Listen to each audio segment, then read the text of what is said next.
For example, when you visit the doctor, you present your arm to draw blood, or step on the scale to see how much you weigh. It's much the same with our whales. Throughout tonight's experience, you'll see the killer whales moving together in unison. These synchronized behaviors help strengthen their social bonds and allow them to problem solve as a group. This is just another reason why they are known as the ocean's top predator. Their scientific name is Orcinus orca. Their common name is killer whale, and our 5 whales have their own personal names. Takara, Sakari, Kamea, and joining us right out here, Kayukit and Tuar. Kamea is our youngest whale at only 8 years old, and her mother Takara is our oldest whale. She's 30 years old. Takara is also the matriarch of our pod, which means she's the leader. These whales trust us and take an active role in their own health and well-being. Through the use of positive reinforcement training techniques, we teach them husbandry or healthcare behaviors. And joining us tonight, we have Doug and Laura to help demonstrate some of these behaviors. Thanks, Danny. I'm hanging out over here with Tuar, who is a 22-year-old male killer whale. And he is going to demonstrate one of the very important husbandry behaviors that we teach all of our whales. This is called a fluke present, because he's placing his tail flukes right up here next to us trainers. Now in this position, we can get a great look at his entire body. We also have access to these easy-to-see shallow veins on the underside of his tail flukes. Our veterinarians can draw blood from these veins at least once a month during their monthly physicals. And this is just one of the ways we can ensure that our animals are staying healthy. Now tonight's performance, you'll see the killer whales getting back rubs, belly rubs, and tail rubs like you are getting. Killer whales have very sensitive skin, and this is just one of the many ways we can continue to build our relationship with them. Absolutely, Laura. Hey, I'm over here with our largest whale, Kayuki. Now, another important husbandry behavior that allows us to give the whales the very best of care, animal weights. In our back pool, we have an enormous whale-sized scale. And every Tuesday morning, we ask each of these orcas to slide up on the scale. It looks like this. Very good, Kai. But now you'll notice when Kai's on this shallow area of the pool, like when he's on the scale, a portion of his body's still in the water. The tail flukes as well as part of his peduncle, this muscular region of his body. So to get an accurate weight, when they're up on the scale, we'll ask them to raise those tail flukes up. Nicely done, Kai. Look at his face. Now, because of this, we know that as of yesterday morning, Kai's weighing in at 9,670 pounds. Yeah, he's enormous. Now, by teaching our whales these husbandry behaviors, it allows us to see to it that they are healthy and thriving. And the care isn't just physical. Mental stimulation and play are vital, and we surprise and engage with our whales at every opportunity. Play is how killer whales teach their young to hunt, and for the adults, play is important too. It seems that they just enjoy having fun. Making time for play is an important part of life for killer whales, and for us. All right, everybody, Tuar and I are now down here with our new friend, Rolly. Wait, hold on, Rolly. Awesome. Now, Rolly, killer whales learn some crucial life skills through observational learning. So they watch other members of their pod, and they copy what they do. And here at SeaWorld, they watch us, and they can copy us too. So Tuar is going to demonstrate that by playing a little game of Follow the Leader with you. All right, so first we're going to have you take this left arm up in the air, give him a great big wave. Oh, that's so cute. Perfect. Good job. As you can see, he's paying very close attention to you. Killer whales have excellent eyesight both under the water and above the surface of the water. We'll even see him jumping all the way out of the water to get a better look at their surroundings. So let's see if Tuar can do one of those jumps for us, all right? We're going to take that big left hand, we're going to point at Tuar and throw it across your body. Perfect. Now he's going to dive down to the bottom of this 40-foot deep habitat. And he's going to use all of his momentum to propel himself up and out of the water.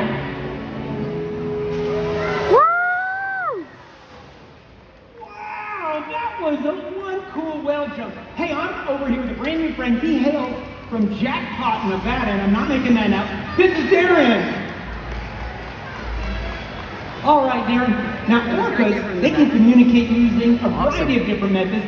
For example, they can tap their pectoral flippers, or those big old tail flukes on the surface of the water, or they can push a kick out from their tail on top of their head and make some really cool vocalization. Let's let folks hear that. Go ahead and stick your fingers out and conduct an orchestra. There you go. Nice job, you guys! Fantastic! If you'll step back just a little bit, you can feed him this big old ice cube. There you go. You can toss it right in his big old mouth. Here you go. How about another one? Now, Darren, sound travels over 4.5 times faster in the water than it does in the air, and it can travel for miles. So it makes these type of vocalizations a real effective way for orcas to communicate. Well, we've got one more way that we're going to show folks bust how your eardrums. orcas can communicate utilizing sound. Remember that signal we practiced there? We go 1, 2, 3. Go ahead and give him the signal. Oh, you got it, Darren. All righty. Kai saw that signal. He's headed down the bottom of the pool. We're going to head right over this way right here, and you're going to stand right here by the side of the pool. Watch him as he goes. He's about to jump out of the water and do a jump called a breach.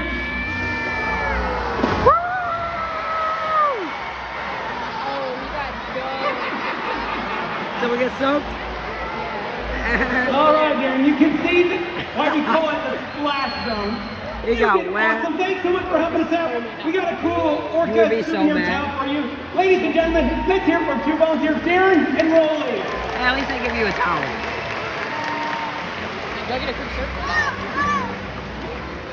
As you can see, killer whales can communicate by leaping out of the water and making a huge splash. SeaWorld's research and observation of the killer whales in our care has shed light on many mysteries about these amazing animals. For example, we know the gestation period of a pregnant killer whale is 17 months. That's more than a year. Information that would be impossible to obtain in the wild. However, some information can only be gained through field observation. SeaWorld works with our partners such as the Norwegian Orca Survey to help further our knowledge. Killer whales are remarkable, powerful animals, and perhaps the best expression of that power is when they hunt. Oh yeah! Stand apart. They have no natural predators, and just about any other ocean animal could be their dinner. Like sharks, even great whites. Depending on where they live and their chosen prey, they've developed some epic hunting techniques. Off the coast of South America, killer whales will beach themselves, riding in on waves just long enough to catch prey. They'll also create waves that knock animals like penguins or seals from ice floes. Most importantly, they cooperate, communicate, and coordinate as a team. Here's footage of killer whales corralling a school of herring. A whale dips in and feeds, while the other whales keep the fish together with swipes of their tail fins. In the ocean, killer whales create waves to hunt. They use fluke slams to stun their prey and can even beach themselves up and out of the water. For our whales, it's a fun demonstration. But for you, it's the thrill of the hunt.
Hopefully we get this one.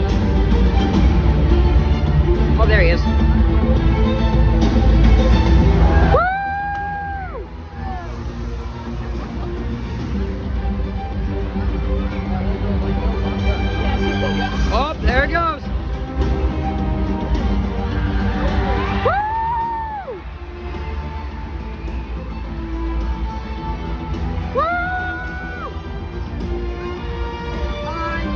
you're so cute.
Killer whales are amazing athletes.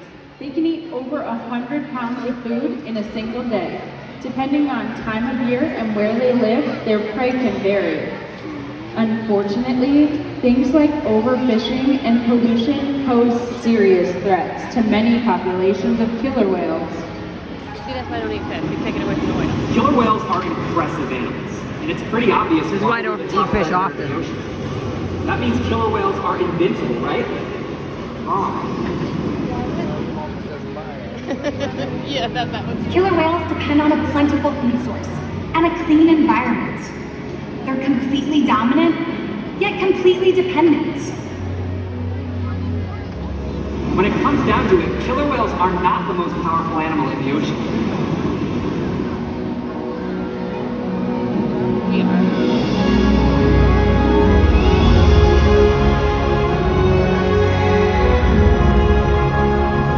Their future depends on you. Through your actions. Through the choices we all make. We hold the future of killer whales and the oceans in our hands.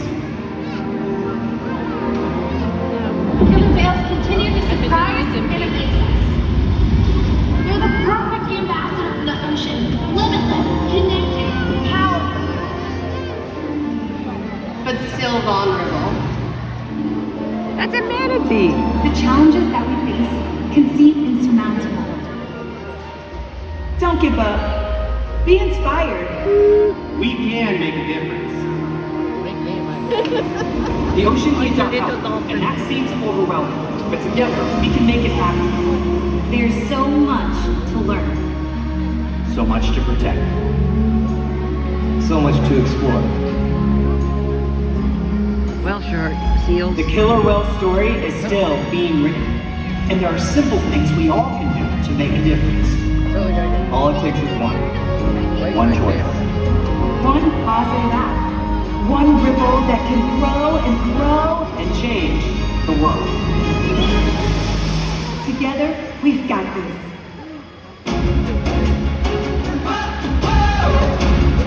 Oh, here they come.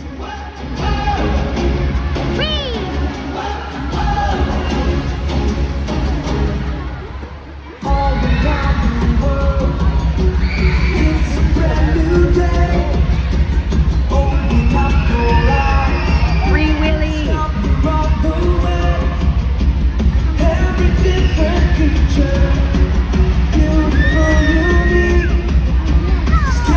Where'd he go?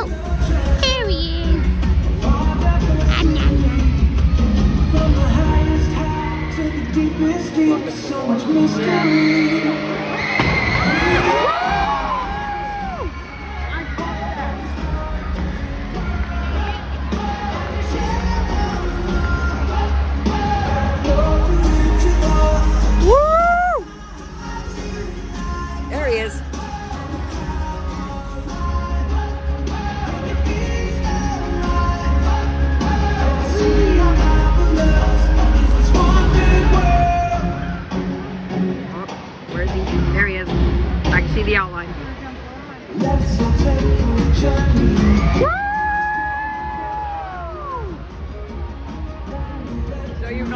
doing there? I'm giving it funnel cake.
Ladies and gentlemen, we hope that by joining us tonight, these animals have inspired you and deepened your appreciation for killer whales, just as they have for all of us.